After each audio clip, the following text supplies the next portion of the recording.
Saya baru aja unboxing 3D printer harga murah, tapi yang nggak murahan. Harganya ini di bawah 2 juta dan bentuknya ringkas portable seperti ini. Kita tinggal buka lipatannya, pasang filamennya, dan printer 3D ini siap untuk digunakan.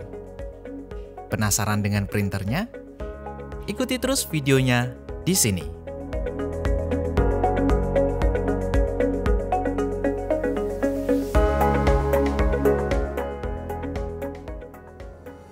Printer ini adalah Creality Ender 2 Pro. Printer ini memiliki tekstur atau aksen seperti laptop gaming gitu ya, ada aksen merah-merahnya gitu. Dilihat dari bednya pun, ini ada tekstur seperti ingin menunjukkan sesuatu yang lebih garang.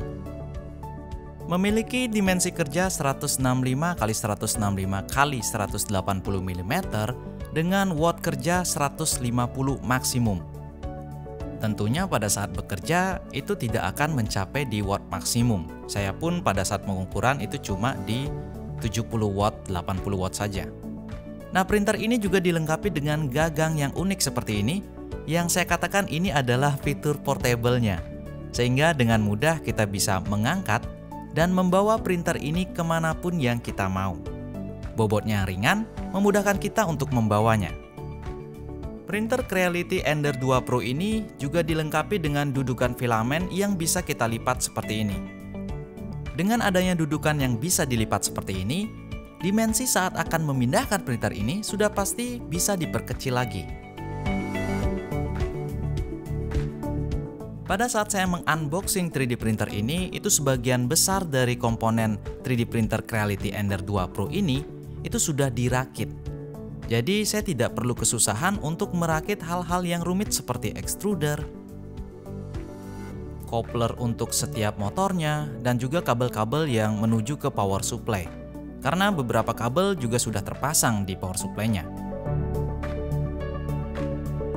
Tidak seperti 3D printer 1 jutaan yang pernah saya review sebelumnya, 3D printer Ender 2 Pro ini memiliki power supply yang sudah menyatu dengan sasisnya. Sehingga ini menambah kesan simple dan portable dari 3D printer ini. Kita tinggal colok dan nyalakan dengan saklarnya. Selain itu, seperti pada seri Ender lainnya yaitu Ender 3, printer ini juga dilengkapi dengan kotak alat yang terletak tepat di samping dari salah satu sisinya. Kotak ini berfungsi sebagai tempat meletakkan tools-tools yang diperlukan. Seperti ada tang, ada nozzle, dan beberapa kunci lainnya. Ini semua gratis kita dapatkan dalam paket pembelian 3D printer ini. Saya sendiri selama menggunakan 3D printer itu jarang sekali menggunakan spare part yang diberikan. Kecuali itu pada saat filamen kotor, terus kita paksa menggunakannya, lalu itu bisa membuat nozzle-nya macet. Nah, barulah spare part gratis ini saya pakai gitu ya. Jadi sebenarnya jarang banget kita menggunakan spare part gratisan ini. Nah, kalau kalian menggunakan filamen dengan kualitas yang buruk, itu akan mempermudah nozzle di bagian ini itu macet. Dan itu akan merepotkan kita pada saat penggantian ya. Jadi seminimal mungkin teman-teman menggunakan filamen yang kualitasnya agak bagusan. Nah, ini bed dari Ender 2 Pro ini juga sudah menggunakan bed yang magnetik seperti ini. Sehingga sangat mudah kita melepaskan lalu memasangkan. Ini juga akan membantu kita dalam mempermudah pencopotan objek 3D yang nanti di print. Dari sekian banyak informasi yang sudah saya berikan, mungkin saya belum menyebutkan berapa harga 3D printer ini gitu ya, dan di mana membelinya. Awalnya itu saya cari-cari harga 3D printer ini itu 4 jutaan. 3 jutaan, bahkan 2 juta lebih. Nah, setelah saya mencari, ternyata ada salah satu toko itu yang memberikan promo. Ini harga kayak nggak masuk akal gitu ya. Ini harganya di 1.988. Linknya sudah saya taruh di keterangan video. Mungkin teman-teman tertarik printer harga 1 jutaan ini, bisa langsung aja klik linknya. Di sini kalau kita lihat, itu boardnya ternyata sudah 32 bit yang membuat suara motor steppernya itu hampir nggak kedengeran. Dan di sini sudah tertulis kita dapat gratis micro SD, software, Bahkan garansi spare part itu 1 tahun kita diberikan oleh si Indochart ini.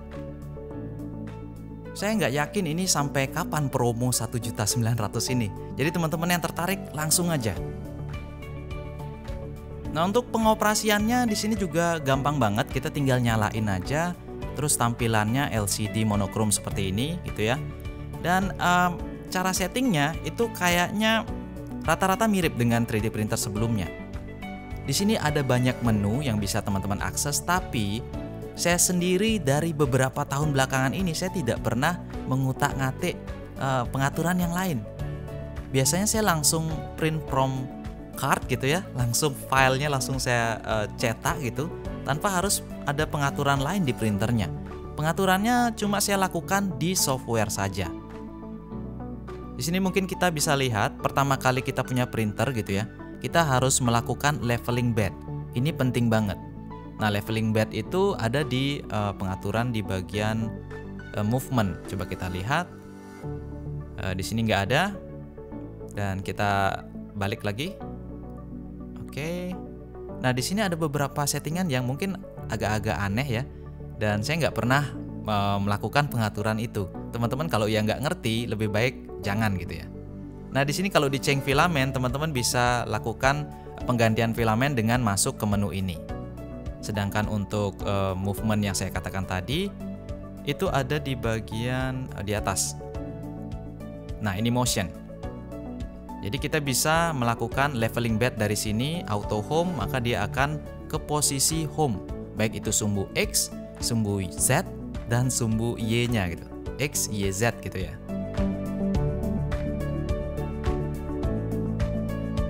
Lalu di softwarenya, teman-teman kan dapat gratis dari memorinya. Ini pada saat install, itu printer teman-teman kan nggak kelihatan tuh. Ender 2 Pro itu nggak ada. Berarti kita tinggal add saja printer baru. Kita pilih merek Creality. Mungkin aja nggak ada Ender 2 Pro, tapi kita bisa pilih Ender yang 2. Lalu klik add. Maka di sini teman-teman bisa ubah pengaturan sesuai dengan nameplate di 3D printernya. Seperti sumbu X-nya berapa, sumbu Y-nya berapa, sumbu Z-nya berapa. Tadi kita sudah baca ya, sumbu X-nya itu adalah 165, Y-nya 165, dan untuk Z itu di 180. Lalu untuk extrudernya tentunya ini disesuaikan dengan diameter dari filamennya, 1,75. Lalu klik next, dan ini sudah oke dan siap digunakan. Untuk kualitas printernya atau kualitas pencetaknya, di sini teman-teman bisa pilih mau yang super, mau yang low, atau yang normal. Itu sih jarang saya pakai itu ya, saya lebih sering pakai yang normal aja. Nah, di sini infill untuk suhunya, ini suhu dulu ya. Suhu teman-teman bisa ubah ke sesuai dengan filamen yang digunakan. Kebetulan filamen di sini rentangnya 210 sampai 235 derajat Celcius. Jadi saya pilih dia suhunya di 220. Kita ambil tengah-tengah aja. Dan untuk pengaturan yang lain itu nggak ada saya ubah-ubah. Lalu kita coba untuk buka objek 3D yang sudah saya buat, yaitu casing dari sebuah preamp gitar atau efek gitar lah saya katakannya. Nah, di sini teman-teman harus mencetak objek 3D ini seminimal mungkin tidak ada support atau tidak ada sisi yang menggantung. Jadi saya balik seperti ini. Kita bisa lihat berapa durasi yang dibutuhkan untuk mencetak ini. 4 jam 31 menit. Dan kecepatan ini bisa tergantung dari pengaturan kecepatan sesuai dengan datasheet printernya atau juga dengan infill-nya. Infill ini kalau kita beri 20% itu berarti kopong, kalau 100% berarti solid. Dan itu sangat mempengaruhi dari kecepatan cetak kita. Nah, untuk pertama kita mungkin pakai yang 20% aja biar lebih cepat gitu ya. Lalu kita bisa klik slice dan kita bisa save ke memori micro SD-nya. Nah, di sini namanya adalah gitar ya. Lalu di 3D printernya kita masukin langsung memorinya. Dan kita bisa pilih tadi yang namanya gitar di print from SD. Kita pilih print from card. Dan kalau nggak muncul, kita bisa pilih menu refresh. maka akan muncul CE2 gitar sesuai dengan di software tadi gitu ya. Kita pilih dan kita langsung aja print objek 3D ini. Nah, di sini printernya akan memanaskan bed terlebih dahulu. Seperti teman-teman lihat, bed heating dia akan mencapai di 50 derajat, sedangkan nozzle-nya itu akan di 220 derajat. Kita tunggu, maka nanti teman-teman akan lihat filamennya keluar dari nozzle-nya dan printernya sudah mulai bergerak. Ini hati-hati banget, jangan menyentuh di bagian nozzle-nya, itu sangat panas. 220 derajat itu lebih panas daripada air mendidih gitu ya. Dan tinggal kita biarkan aja printernya bekerja. Ini tadi sekitar durasinya 4 jaman ya. Oke, kita biarin aja.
Nah, kalau sudah selesai 4 jam lebih gitu ya, ini karena magnetic bed kita dengan mudah mencopot bednya, dan juga objek 3D yang dicetak ini dengan sangat mudah bisa kita lepasin. Ini kalau bednya nggak bisa dicopot, ini susah banget nyopot objek 3D-nya. Sedangkan ini gampang banget ya. Teman-teman bisa lihat kualitasnya. Ini karena tekstur bednya bagus, dia cetakannya juga kelihatannya ikut bagus. Padahal ini tadi kita pilih yang mode normal ya, bukan yang super. Teksturnya rapi banget. Ini adalah casing dari preamp gitar atau efek gitar yang mana sebelumnya sudah pernah saya cetak. Ini dia, coba teman-teman lihat. Dan ini dia terlihat lebih kasar di bagian pinggirannya ya. Nah, jadi dengan sebuah 3D printer kita bisa membuat sebuah prototipe produk kita sebelum kita membuat versi massalnya gitu ya. Tinggal kita tempelkan stiker aja dan casing yang kita print dari printer 3D ini sudah seperti produk yang siap jual. Padahal ini prototipe, teman-teman. Jadi ada ide apa dari teman-teman dengan menggunakan 3D printer? Mungkin bisa tuliskan di kolom komentar. Siapa tahu aja saya bisa nyontek dari ide teman-teman gitu ya. Ya, sekian dulu mungkin review saya tentang 3D printer harga 1 jutaan, 1.988 gitu yang saya dapat karena promo. Jadi teman-teman buruan, jangan sampai ini promonya habis gitu ya. Mungkin sampai di sini dulu videonya. Sampai jumpa di video selanjutnya.